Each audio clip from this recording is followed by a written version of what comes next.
Well, hello guys, welcome back to the channel and welcome back to the build of the Skymaster A10 aircraft. We are continuing with the rudders or vertical stabs and the elevators or horizontal stabs in this video. So a lot's going to be covered in this video. Stay tuned and we'll get started.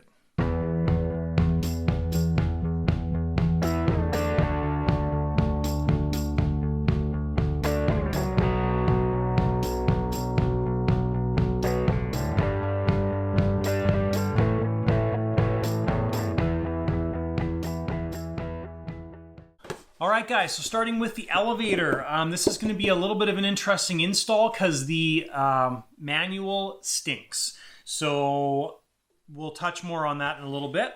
And these rudders are should be fairly straightforward. It looks like a pretty simple install. So the trick in this video, or the really tough one, is going to definitely be the elevator assembly. So as we get more into this, I'll explain what I'm talking about, but that's what we're going to be focusing on this video. Last video, we got the wings 100% complete. There's a link to the playlist down below if you missed a video. Don't forget to check out the playlist. Also, if you haven't done so already, hit that subscribe button so when I do release new videos, you get notified about it. So let's dive into this elevator and rudder assembly. Alright guys, so the manual kind of talks about doing an internal linkage here. The way that this is all designed, internal linkages I don't think are a great idea for this particular scenario. The geometry would not be ideal, and an external linkage would be, or is going to be, much better. So that's what we're going to use on this aircraft. So, a couple things we need to figure out. Number one is servo position. So this elevator assembly comes with the servo cutouts there. You can see them, squares. And we can mount our servo, these beautiful JR8911 servos, right like that. Okay, and then we can screw them right into the servo mount that's there. So that's problem number one solved, but problem number two gets brought up. We can do these screws up. How do we do those screws up? So we need to figure out how we're going to mount this stinking thing to the elevator assembly. So one thing to keep in mind is this is the top side here, and it gets covered when it goes on the underside of the tail. So we've got pins that go in there and bolts that come through the bottom that screw this whole assembly into the fuselage. So if we do some other holes here, it's not going to be an issue. So what I'm thinking about doing is as follows. So if we use a Skymaster mount on that side of the servo and then install the servo into the elevator assembly like that, then we can do up these two screws from this side, and we can put a couple holes right here, and we will be able to do those screws up from the top side. That's my goal anyways. I don't know if it's going to work out, but I'm sure we can make it work out. Anyways, so I'm going to play around some more with this to try and get it figured out, but that is the plan for the elevator. And then what we're going to do is the geometry works out where you'd have a slot roughly in this position, and we mount our control horns in this position. So it's a nice external linkage. It's hidden on the underside of the elevator or horizontal stab, and I think that's going to work out well. All right, I've been racking my brain since yesterday trying to figure this out. Initially, guys, I thought I would put the servo in there and screw it in from this end, get a long extension here, which I actually picked up today. But once we get one servo in, we lose access to the other side. Thought, okay, maybe we can get screws in there and screw it in the other side.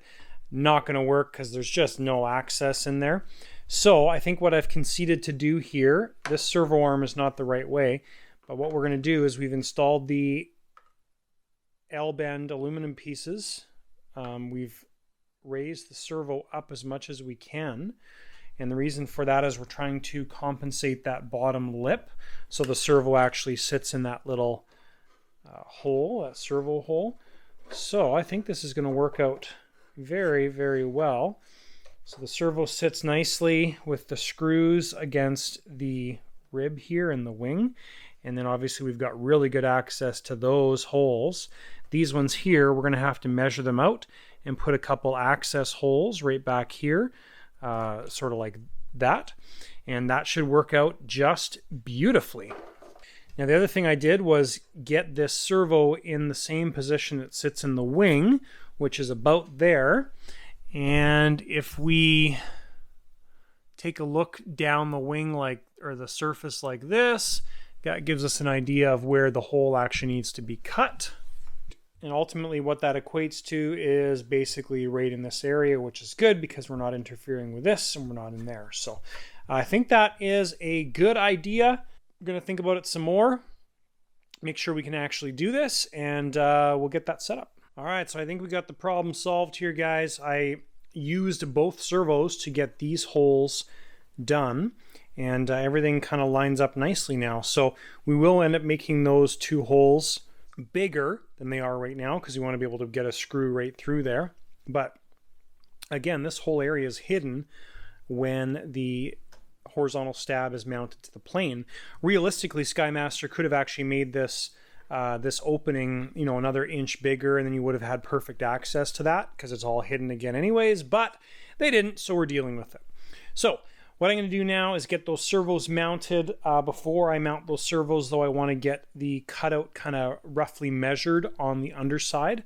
So what I've done for that is we've marked the servo output shaft here.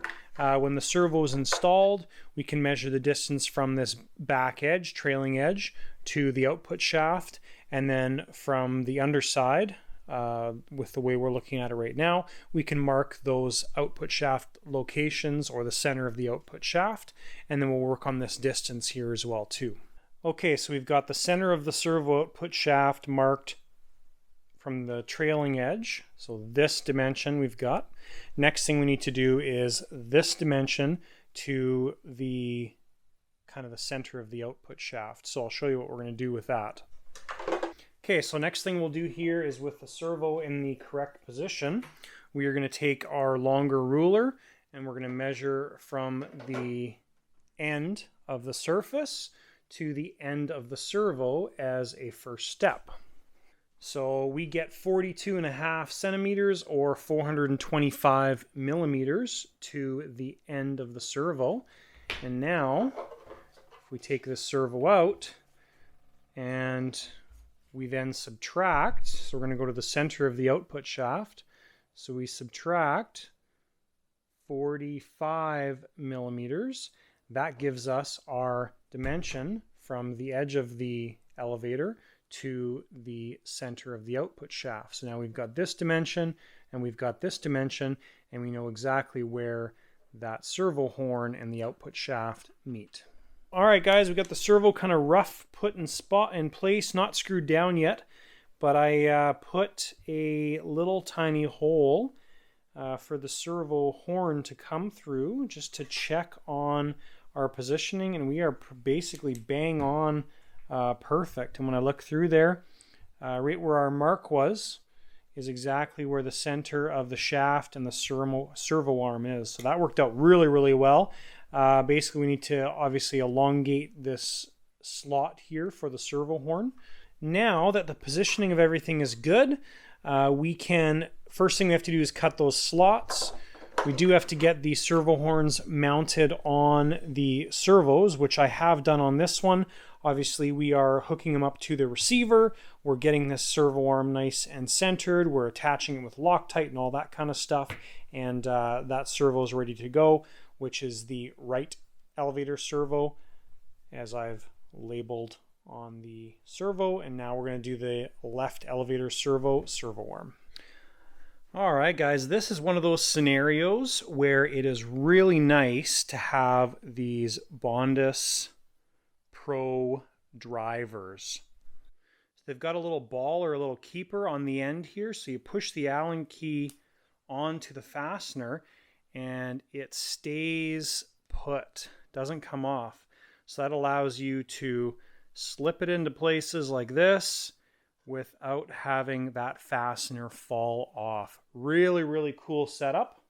I've talked about this in the other videos, but if you go to rtlfasteners.com and use my discount code, which is JV30, you get 30% off your orders at RTL Fasteners, and that is on a $25 order or more. So keep that in mind. But great sets of Allen keys, great sets of hardware available at rtlfasteners.com.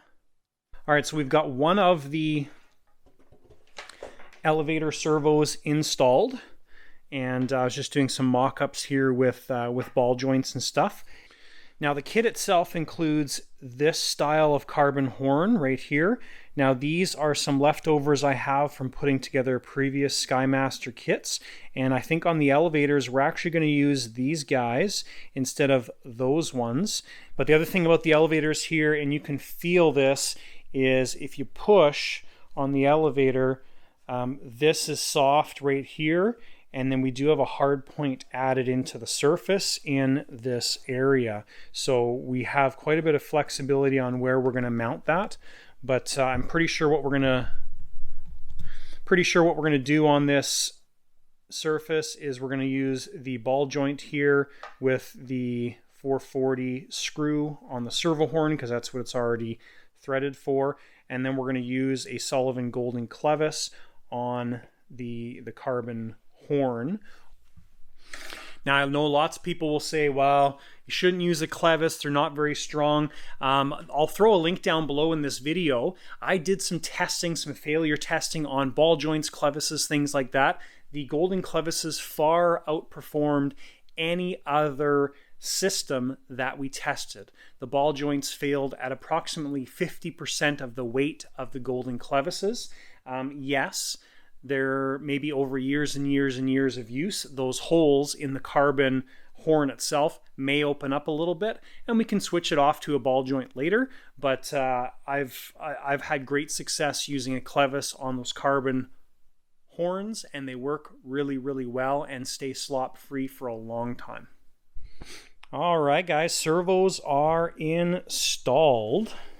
So next thing we're going to do here regarding these elevator surfaces is we do not get enough up travel on the elevator. So it's kind of hard to see where center is here without it mounted on the fuselage, but I've already mounted this on the fuselage.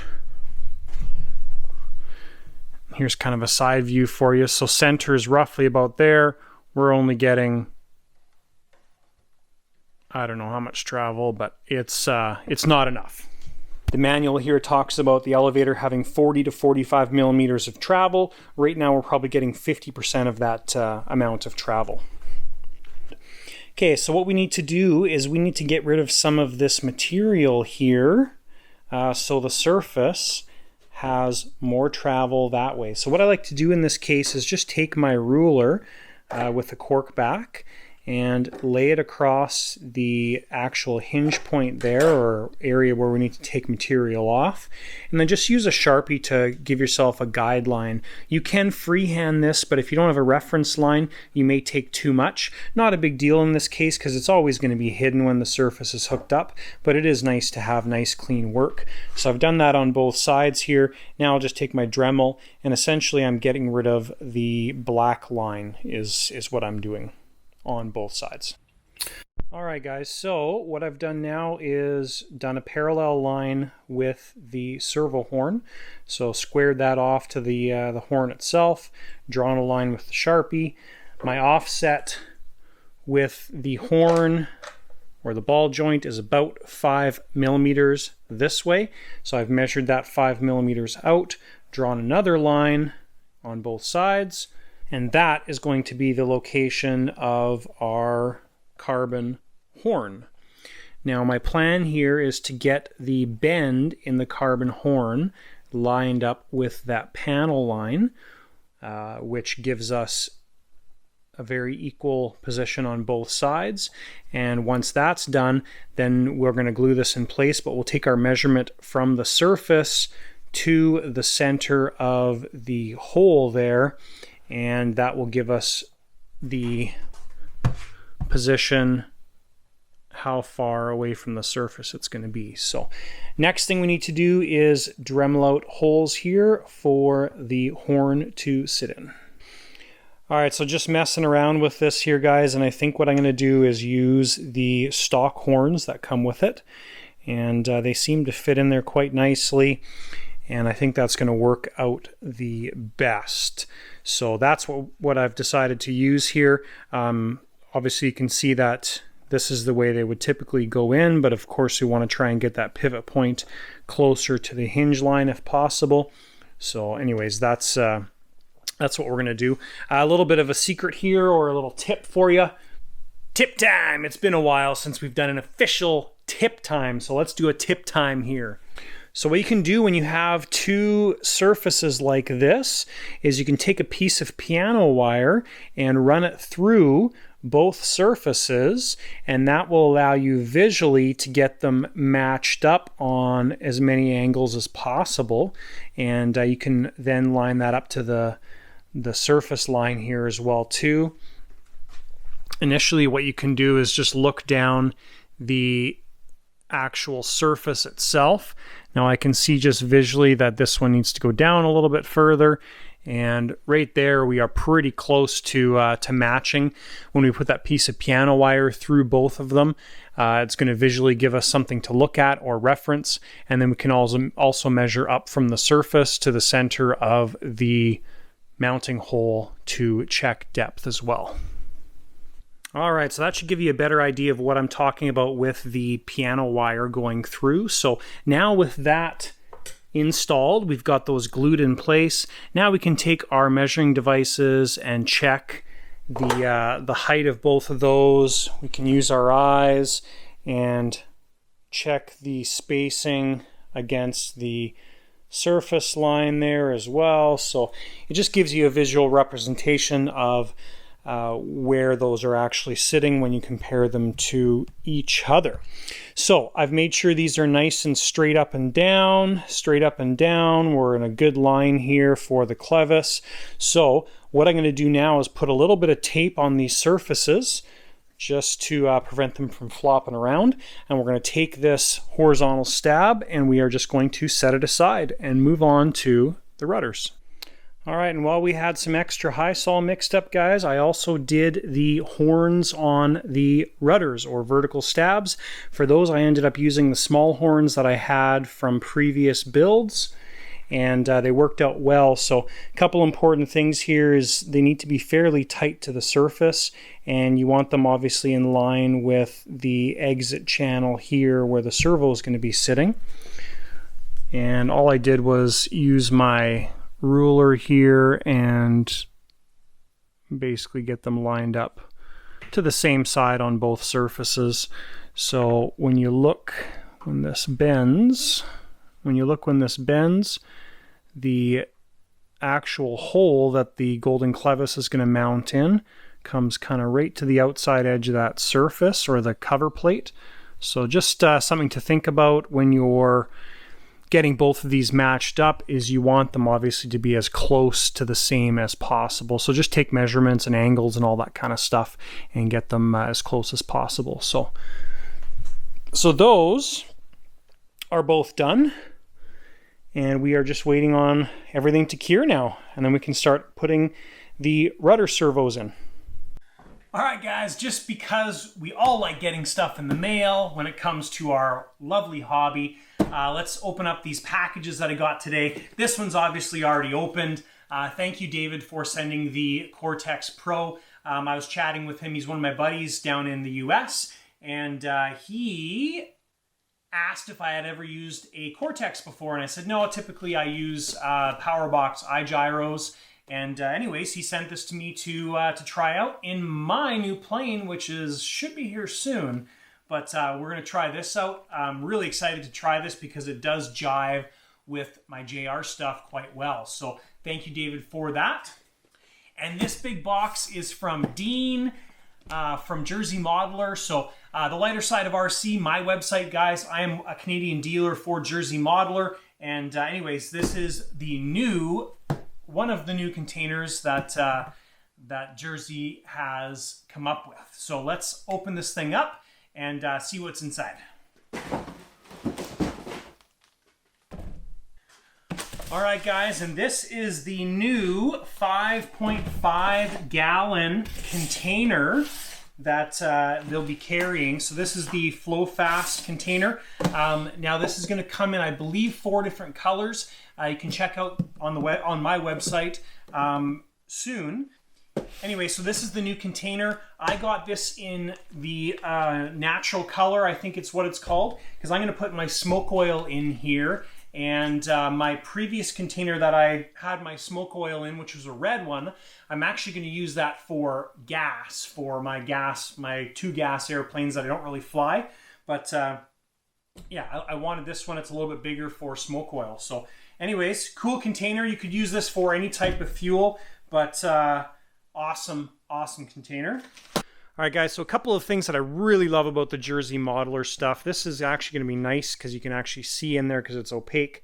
You can see the pickup there. It's a double twin pickup system. There's nice filters on each of the pickups and really nice pickup system. So that works great. Love the pumps and the whole setup.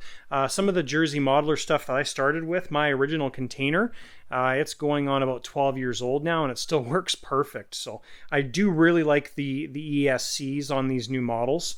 They do work really well. So really happy with that. The standard on-off switch or direction switch, and then the on-off button. So all in all, it works really good. Nice filters on here. I love the new fuel port system compared to my original one.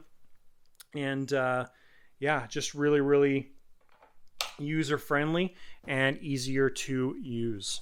And Dean does a really bang up job on his packing. So it always comes nice and safe. This one has the variable speed control, the electronic speed control, and yeah, so it's a great setup. Thanks, Jersey Modeler, and if you guys are in need of anything, check out the lightersideofrc.com for more container options. All right, guys, so next thing we're going to do is do the ball joint and clevises or control arms for the elevators. So what I've done here is I've just put the horizontal stab on the table. The front edge or leading edge is propped up on the foam board, and we're just getting this lined up so we're really close to where we need to be. So we're going to get those control arms made up. We're going to plug the servos in so they're centered, and when we're doing something like this, what I'm going to do is I'm going to Loctite the ball joint side, leave the clevis side loose, and make sure I put a piece of green tape with a note on the horizontal stab. And then once this gets mounted on the plane, then we'll do our final adjustments on the clevis side and get those Loctited or glued into place. But this will at least get us in the right wheelhouse. So I'm going to get those linkages made up and I'll show you guys the final result. Pretty straightforward, nothing special going on there. All right, so linkages are all hooked up. As I talked about, I'm going to leave the nuts and clevis side loose, but right now we are getting about 45 millimeters of travel, and this is our restricted direction with forward or down elevator, and that is awesome. So that's all good to go, and looks really good. Looks like the surfaces are really close to being matched. Now what we're going to do is we're going to move on to the rudder servos, and we do have to get our servo extension line kind of figured out in this area and kind of figure out where it's coming through that side. So I'm going to play around with that a little bit and see what we come up with. All right, so first problem here is the opening. You can't get your servo into here because this opening's not big enough. So what we've done is we've sanded a little bit of the opening away, which allows us to get our servo in there.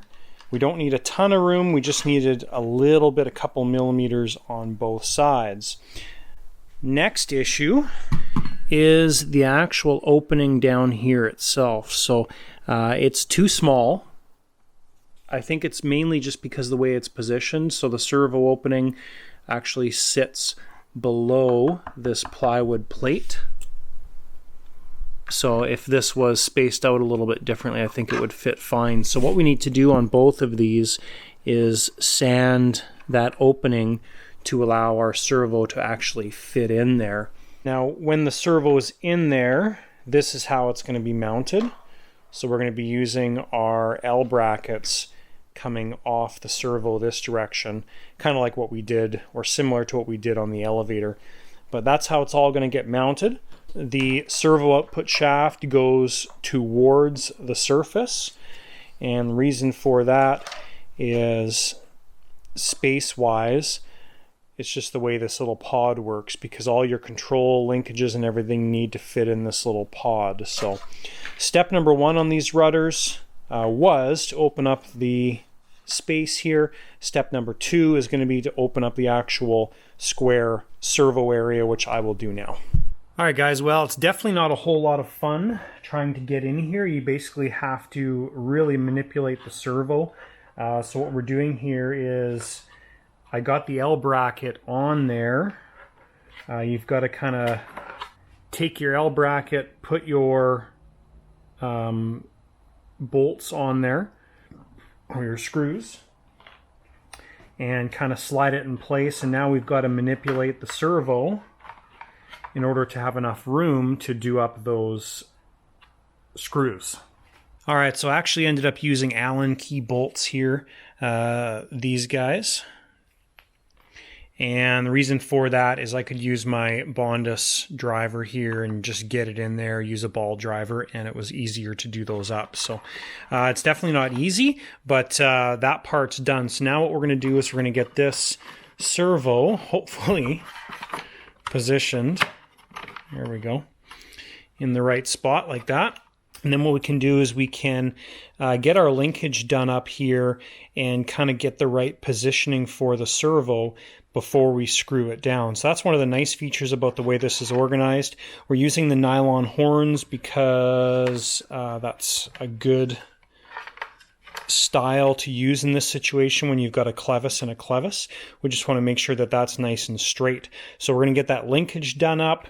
We can confirm that everything's going to fit, putting the cover plate on and all that kind of stuff. So I think this will work out now that we've actually figured out how to get the servo in there. And we are using X-Bus on the rudder servos, so we've already centered this, adjusted it, and all that kind of stuff. So I'm going to get that linkage done up and get the linkage connected, and we'll see how this all fits. All right, guys, so with the servo plugged in, centered, the clevis in place here, now what we can do is we can adjust this servo position so our line on our whole system here is nice and straight. So initially what I'm doing is I'm leaving this disconnected from the surface itself. I'm going to get the servo screwed into place so our line is nice and straight, and then I'll adjust the distance here on the clevises and we can get this surface 100% set up. So step number one is get this lined up. We're going to drill a hole in there, use a servo screw, screw that down, and once the servo is screwed in place, then we'll adjust length. All right, so we've got two of the screws in. You can kind of see what I'm talking about here now. You don't want any side pressure on these clevises, right? So there is some flexibility because we're using a nylon horn, but we want that to line up as straight as possible. So now that that's all done, we can confirm that it does work.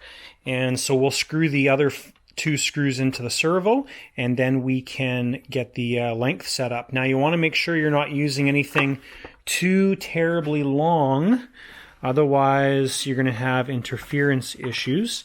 So what I'm using to screw down the rudder servos is these short wood screws. These are from a CARF kit. When you build a CARF airplane, these come with them. So that's what we're using, and they're just protruding a little bit through the back side, which won't interfere with the horizontal stab at all. So if you see here, the horizontal stab, we have a bit of a recess where those screws are going to sit, so that will work out good.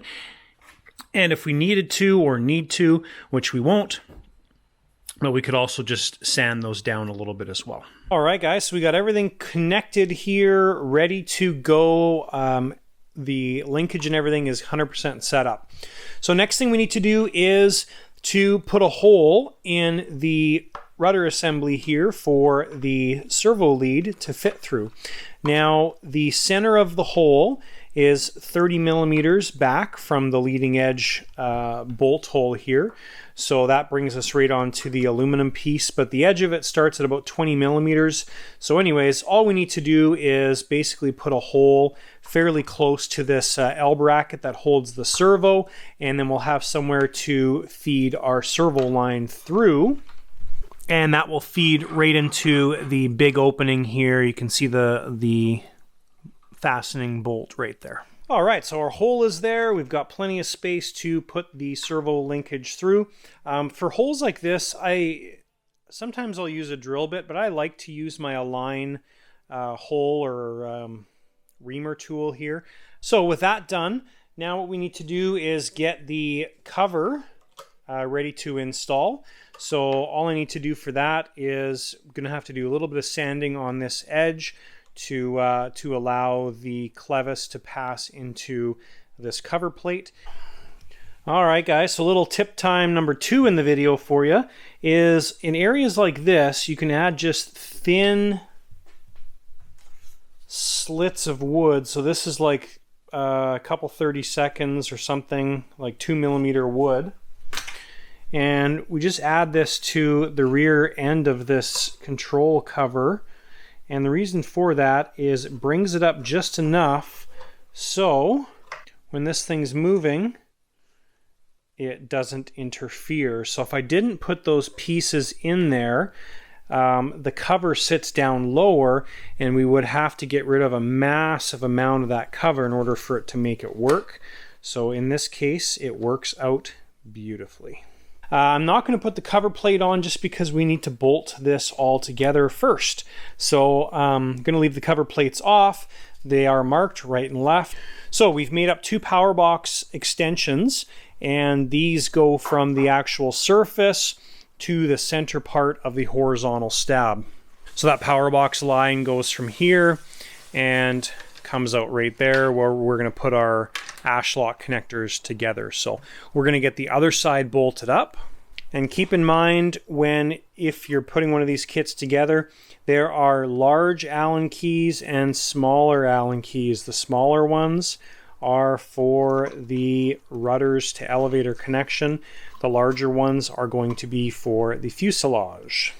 All right, guys, our tail section is put together. So I'll show you some of the details here. Like I said, we've left the cover plates off for now until we got everything bolted together. And last thing I did here was the cover plate. Basically, I dremeled out little half circles in the cover plate, and I also did it on the little flange where the cover plate sits against, and that's where our 2 wires are going to come out of. Keep in mind that the fuselage comes like this, so this is all covered and hidden up in the fuselage. So I just used some E6000 glue, which is the same as shoe goop, but just a little bit thinner. And we've used the E6000 and just glued our little rubber grommets on there, so we're letting that cure till later or tomorrow. And anyways, tail is essentially done. We still have the 2 wire connectors to do. That's going to be our last step on this tail. All right, so we've got these little grommets glued in place. So what we're going to do now is we are going to take the cover plate off, and we are going to do our wiring connections on the horizontal and vertical stabs. So we're going to get that done, and we will be almost complete this thing. All right, guys, so we've got the cover plate on. We've got our connectors all wired up. Now, it's important to keep these connectors wired the same. If you happen to mix them up, you don't want to fry anything, so you want to have your white, red, black or white, red, blue moving in the exact same direction on both connectors. And we're going to mark one connector with probably yellow paint, and the corresponding connector in the fuselage will also be marked with yellow paint. So we've got this all hooked up. Before we do anything else and kind of move on, we want to make sure we check these surfaces to make sure they work. So our right elevator is hooked up right now, and our right rudder's hooked up.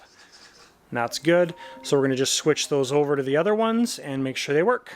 All right, guys, the elevator rudder assembly is complete.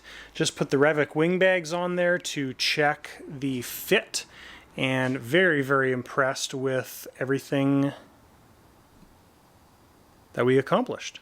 All right, guys, so I am using a new camera, so let me know if you notice any difference, positive, negative, what it is. I am going to be using this camera kind of as my normal recording camera from here on out. Unless there's a problem with it, we'll go back to the old faithful Osmo Pocket, in case you care. So the elevator and rudder assembly is complete. We another big step done on this aircraft. We're going to be just moving our way forward on the aircraft. Now essentially we've got all of the surfaces complete. We've got the wings complete. We've got the elevator and rudder assembly complete. Now it's time to start getting into the fun stuff. It's all been fun, but the fuselage portion of the aircraft build. So hopefully you guys enjoyed this portion of the Skymaster A10 build. If you do have any questions, don't forget to list them down below. You can also reach out to me via email, thelightersideofrc@gmail.com, and look forward to seeing you guys in the next video where we start to get into some of the fuselage work. So, thanks guys for tuning in. Thank you for supporting the channel. If you liked the video, give it a thumbs up. If you haven't done so already, hit that subscribe button down below so you don't miss any of my new videos when I post them. Thanks guys, and we will see you in the next video.